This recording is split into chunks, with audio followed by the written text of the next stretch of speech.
जनता नहीं, जनता तय करेगी किसकी बनाएगी अपनी सरकार।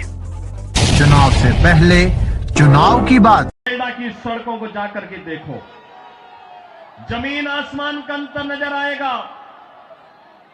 दिल्ली की सड़कों को और गाजियाबाद की सड़कों को जाकर के देखो, जमीन आसमान का अंतर नजर आएगा।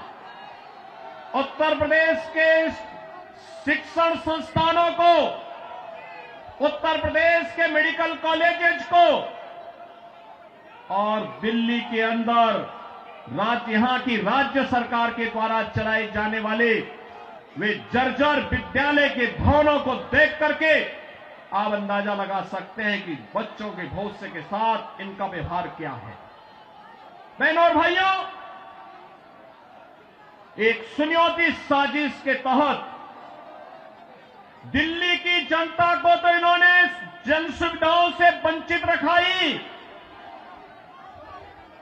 साथ साथ राष्ट्रीय सुरक्षा के साथ खिलवाड़ भी इन्होंने उन अपने शरारत भरी कृत्यों से किया है।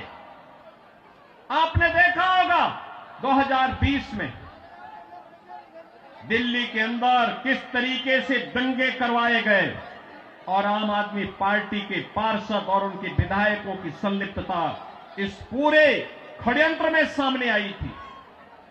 ये लगातार राष्ट्रीय सुरक्षा के साथ खिलवाड़ कर रहे हैं। स्वाभाविक रूप से जो अपने गुरु सरदे अन्ना हजारे को धोखा दे सकता हो, वह व्यक्ति जनता को भी धोखा देने में माहिर होगा। देश को भी धोखा दे रहे हैं, जनता जनार्दन को भी धोखा दे रहे हैं।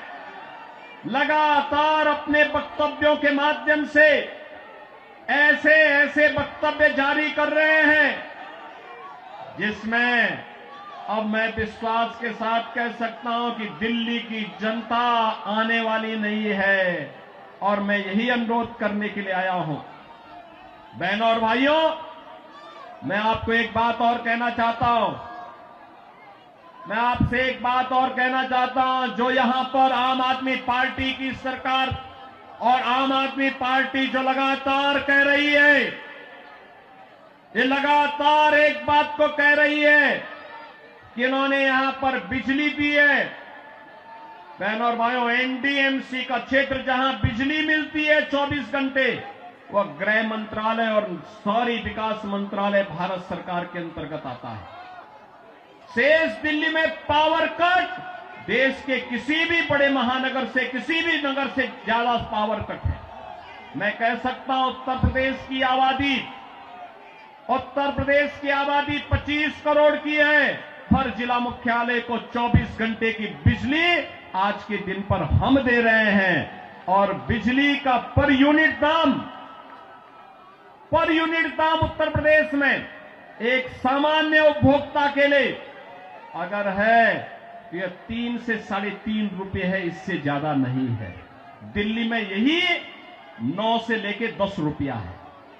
यानी उत्तर प्रदेश से 3 गुना पैसा लेते हैं, लेकिन 24 घंटे बिजली यहां पर नहीं दे पा रहे हैं। बहनों और भाइयों, मैं केवल आपसे एक बात कहना चाहता हूं। जो लोग आपके साथ खिलवाड़ कर रहे हो, आपको जन सुविधाओं से वंचित कर रहे हो, दिल्ली की पूरी तस्वीर को बदसूरत कर रहे हो, राष्ट्रीय सुरक्षा के साथ खिलवाड़ कर रहे हो, ऐसे लोगों को सत्ता में दोबारा आने का कोई अधिकार नहीं होना चाहिए। कोई अधिकार नहीं होना चाहिए। आज आपके सामने भारतीय जनता पार्टी की डबल इंजन की सरकारें आपके पास काम करती हुई अगल बगल के राज्यों में नजर आ रही है। उत्तर प्रदेश है, हरियाणा है, राजस्थान है, मध्य प्रदेश है, छत्तीसगढ़ है। इन सभी राज्यों में जाकर के देखो।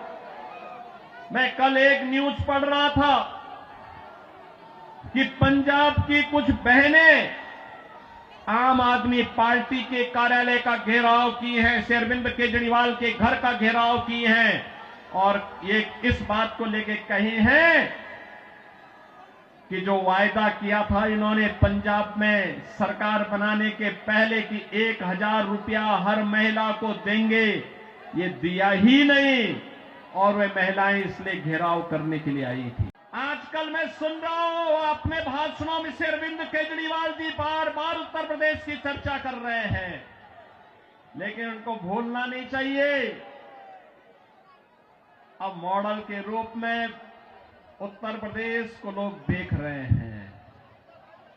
मैं पूछना चाहता हूं, दिल्ली के अंदर भी ओखला औद्योगिक क्षेत्र है और पिछले 10 वर्ष में उद्योग ना के बराबर लगे हैं, कोई सुविधा नहीं, कोई सुविधा नहीं। आम आदमी पार्टी ने एक सुनियोजित साजिश के अंतर्गत ओखला दिल्ली के अंदर उद्योग तो नहीं लगने दिए, कोई रुचि भी नहीं ली, लेकिन इसमें बांग्लादेशी घुसपैठियों को, रोहिंग्या को जरूर बसाने का काम किया है। आम आदमी पार्टी के नेताओं के घर में आधार बनाने की मशीन के माध्यम से आधार बांटे जाते हैं इन बांग्लादेशी घुसपैठियों को, और दूसरी तरफ उत्तर प्रदेश में न्यू ओखला के रूप में नोएडा की तस्वीर भी आप सबके सामने है। आज आप जाइए दिल्ली की सड़कों को और नोएडा की सड़कों को जाकर के देखो, जमीन आसमान का अंतर नजर आएगा। दिल्ली की सड़कों को और गाजियाबाद की सड़कों को जाकर के देखो, जमीन आसमान का अंतर नजर आएगा। उत्तर प्रदेश के शिक्षण संस्थानों को, उत्तर प्रदेश के मेडिकल कॉलेजेस को और दिल्ली के अंदर यहां की राज्य सरकार के द्वारा चलाए जाने वाले वे जर्जर विद्यालय के भवनों को देख करके आप अंदाजा लगा सकते हैं कि बच्चों के भविष्य के साथ इनका व्यवहार क्या है। बहनों और भाइयों,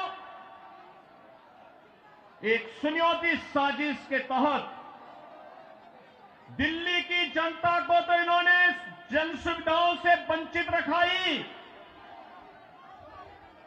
साथ साथ राष्ट्रीय सुरक्षा के साथ खिलवाड़ भी इन्होंने उन अपने शरारत भरी कृत्यों से किया है। आपने देखा होगा 2020 में दिल्ली के अंदर किस तरीके से दंगे करवाए गए और आम आदमी पार्टी के पार्षद और उनके विधायकों की संलिप्तता इस पूरे षड्यंत्र में सामने आई थी। ये लगातार राष्ट्रीय सुरक्षा के साथ खिलवाड़ कर रहे हैं। स्वाभाविक रूप से जो अपने गुरु सरदेव अन्ना हजारे को धोखा दे सकता हो, वह व्यक्ति जनता को भी धोखा देने में माहिर होगा। देश को भी धोखा दे रहे हैं, जनता जनार्दन को भी धोखा दे रहे हैं।